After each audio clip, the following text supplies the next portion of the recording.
So we're reading from Matthew chapter 5, verses 43 to 48. This is the end of chapter 5, and it's part of what we know as the Sermon on the Mount. And here's what it says. This is the Lord speaking. You have heard that it was said, you shall love your neighbour and hate your enemy. But I say to you, love your enemies. Bless those who curse you. Do good to those who hate you and pray for those who spitefully use you and persecute you, that you may be sons of your Father in heaven. For he makes his sun rise on the evil and on the good, and sends rain on the just and on the unjust. For if you love those who love you, what reward have you? Do not even the tax collectors do the same? And if you greet your brethren only, what do you do more than others? Do not even the tax collectors do so?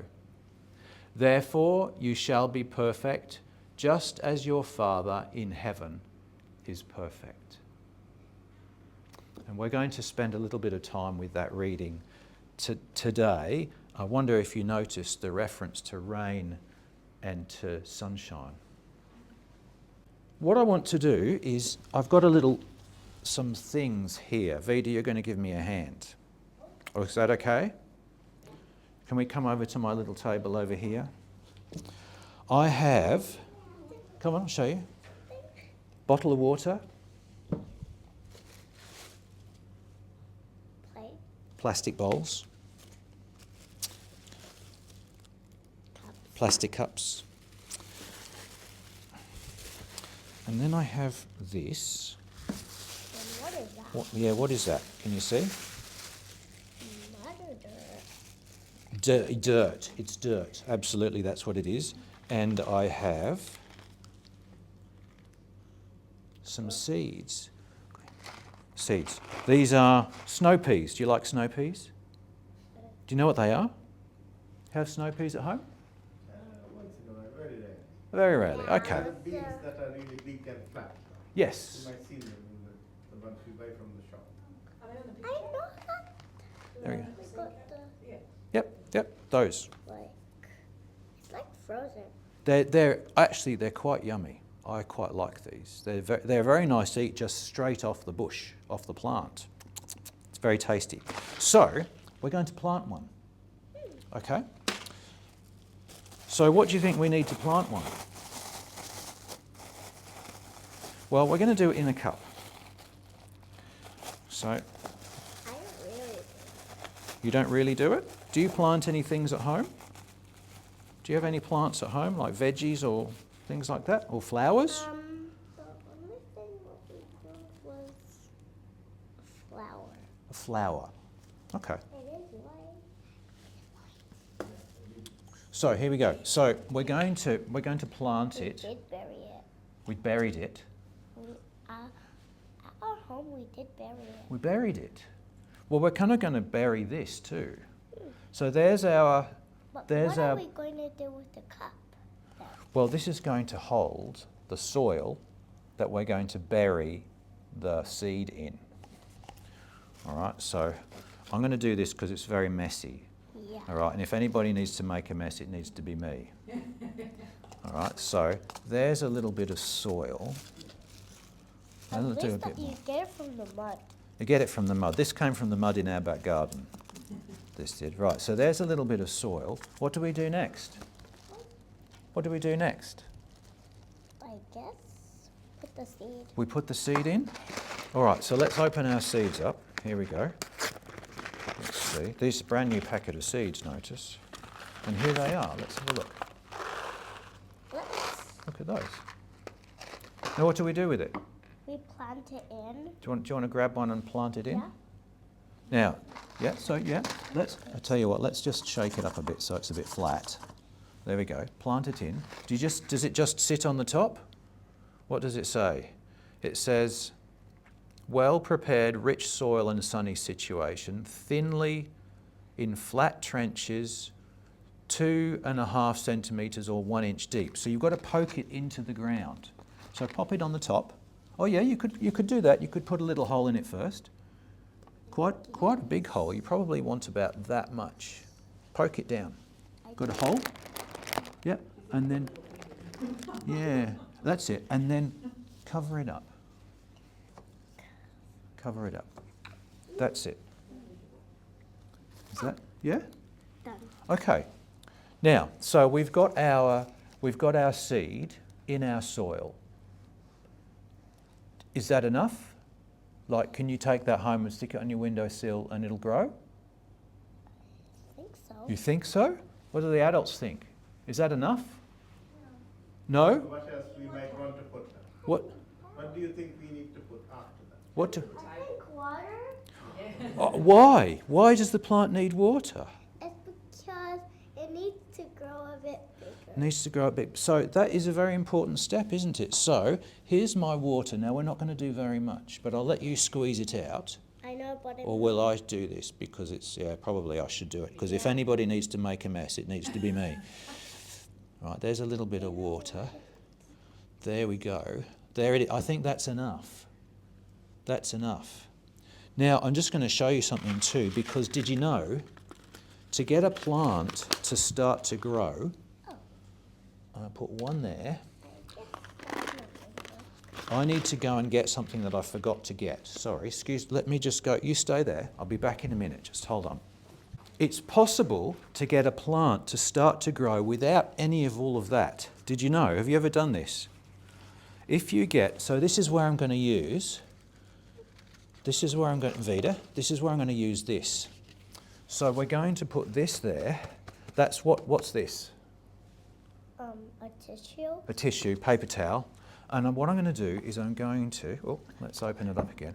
I'm going to put some water on this. There we go. And what we're going to do is we're going to sit that on the water. And did you know that's probably enough to get that seed to grow? So what we're going to do is you get to take these home. Is that all right with Mum and Dad? Yeah. Cool. So what you've got to do is you've got to make sure they both get enough water, don't you? Yeah. But this one, I think you'll see this one on the little plate start to grow first, because this one, of course, is buried under the ground, isn't it? So you won't see it start to grow, but you'll see this one. And when this one starts to grow, you'll be able to put it in the ground. How will it grow even though that it has a tissue? Because all it needs to start is water. And a bit of sun. So let's see if it works, okay? So if you take those to Mum and Dad to look after for you, can you take those now? Mum and Dad will look after those. And you can take them home and you can have a bit of an experiment and see. Oh, that's quite all right.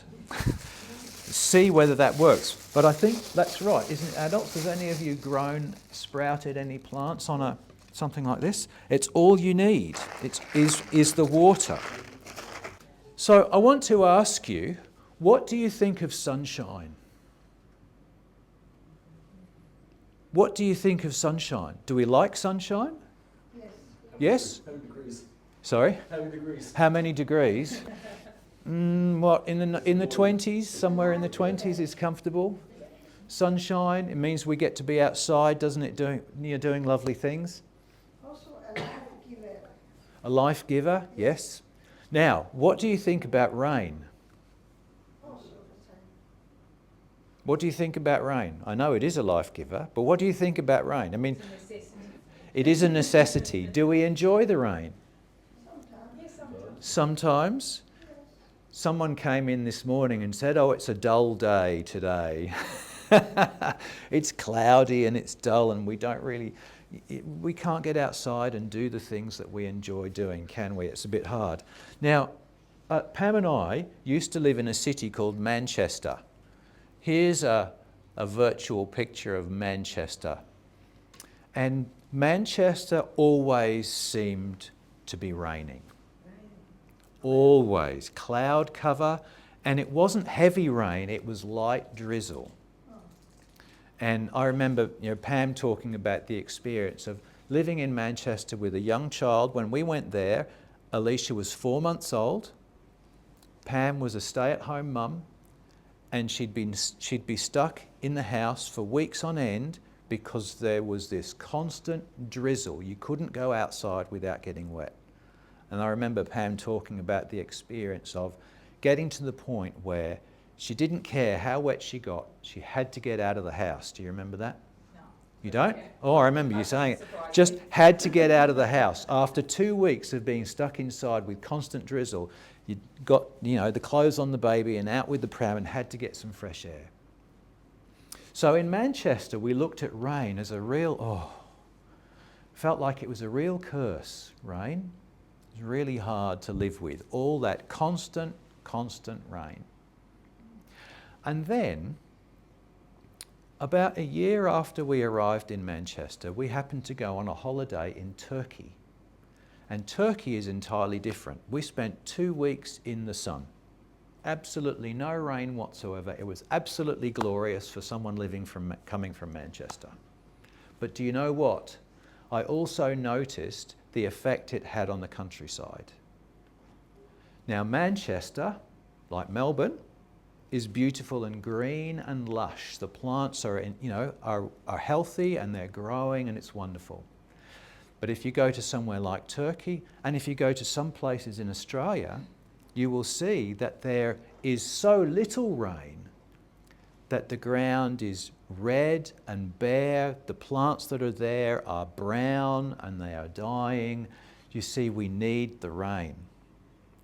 So one of the things I just want to mention about that passage from the Bible we talked about, God sends the sun on the good and the evil.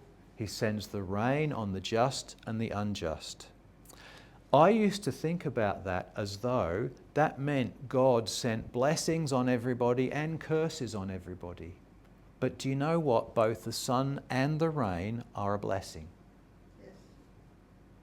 They're both needed for growth, for the natural world.